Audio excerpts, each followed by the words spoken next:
Si vous me suivez depuis longtemps sur cette chaîne, vous savez sûrement que je suis un grand fan de la saga John Wick, et ce depuis ses débuts. Alors forcément, vous serez pas surpris de me voir aujourd'hui parler de Ballerina, un spin-off que l'on attend depuis déjà 3 ans maintenant. Un spin-off sous la forme d'un film et que beaucoup attendent sûrement comme moi, surtout après une série Amazon sympathique mais un poil décevante. Alors la question est la suivante, est-ce que Ana de Armas va-t-elle réussir à voler la vedette à John Wick tout en nous offrant l'un des meilleurs films de la saga, ou bien au contraire est-ce qu'elle est condamnée à rester dans son ombre à jamais? C'est ce que je vous propose de découvrir aujourd'hui dans cette critique.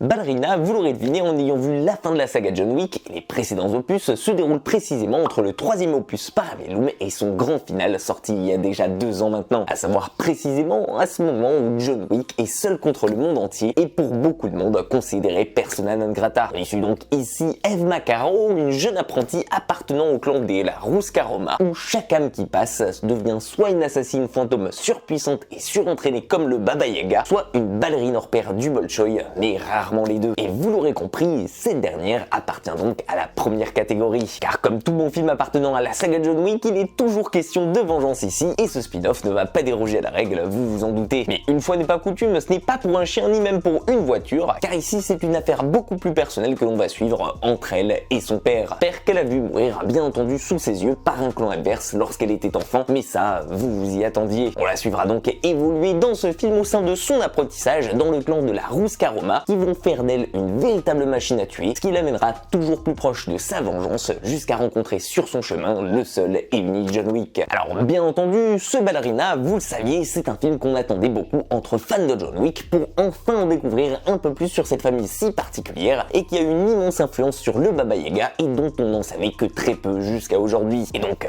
quoi de mieux vous me direz qu'une entrée en la matière cliché avec une nouvelle histoire de vengeance pour amener ce sujet sur la table ici. En un sens, je vais vous le dire, si c'est le seul point noir de ce film, pour moi ça me va très bien. Surtout que bon, on n'est pas un cliché près dans les John Wick et les films de vengeance, on peut dire qu'ils sont assez spécialistes dans ce domaine-là pour qu'on leur fasse confiance, limite les yeux fermés. Alors oui, côté originalité, vous le comprendrez, on repassera, et il y a quelques facilités scénaristiques dans le tas, mais bon, de ce côté-là, c'était un peu sûr vu que c'est des sujets qu'on a déjà vu explorer 1000 fois par le passé au cinéma, que ce soit dans des films comme Anna, Red Sparrow ou même dans le film Black Widow. Mais John Wick oblige, tous ces films cités n'ont aucune scène digne d'avoir marqué autant les esprits que lui en matière d'action. Et ça, de son côté, on peut pas lui enlever, John Wick peut au moins se targuer d'avoir visé juste 4 fois d'affilée, tout en relevant à chaque fois progressivement le niveau. Le 4e en date étant, à mes yeux, le plus jouissif sur tous les points cités. Eh bien, soyez rassurés ici, puisque ce Ballerina peut évidemment compter elle aussi sur toute cette expertise, et surtout, elle compte bien vous en mettre plein la vue aujourd'hui. Et n'en déplaise aux rageux que je vois déjà arriver de loin, ce n'est pas parce que c'est une femme au premier plan que le film est woke et inutile, bien au contraire ici. Et si vous pensez ça, vous allez passer à côté de l'un des meilleurs films de cette année. Parce que justement, si d'un côté on va adorer suivre cette nouvelle histoire de vengeance, surtout si on est en manque de bons films d'action en 2025, en même temps, mis à part Mission Impossible 8, ils se font rares, et bien de l'autre côté, vous ne serez certainement pas surpris de retrouver ici le même niveau d'entrain et d'ingéniosité qui a suivi la saga principale pendant presque 10 ans, avec des scènes qui vont faire encore une fois pâlir tout Hollywood ici. Et je plaisante même pas, j'avais littéralement l'impression de regarder John Wick 5 devant mes yeux, tellement le niveau est encore une fois encore plus élevé ici. Que ce soit donc avec des armes à feu à la main, un katana, des patins à glace, des assiettes ou même un lance-flamme, je peux vous assurer que Ana de Armas va défoncer tout sur son passage, tout autant que son homologue masculin, et parfois avec autant de classe, même si elle est toujours dans les balbutiements de son apprentissage, et bien entendu toujours dans la tradition du ballet visuel et millimétré que connaissent les films d'origine. On ne sera donc qu'à moitié surpris de la voir réaliser elle-même ses propres cascades dans ce film, elle qui se défonçait déjà à fond dans le rôle de James Bond Girl avec No Time to Die, et qui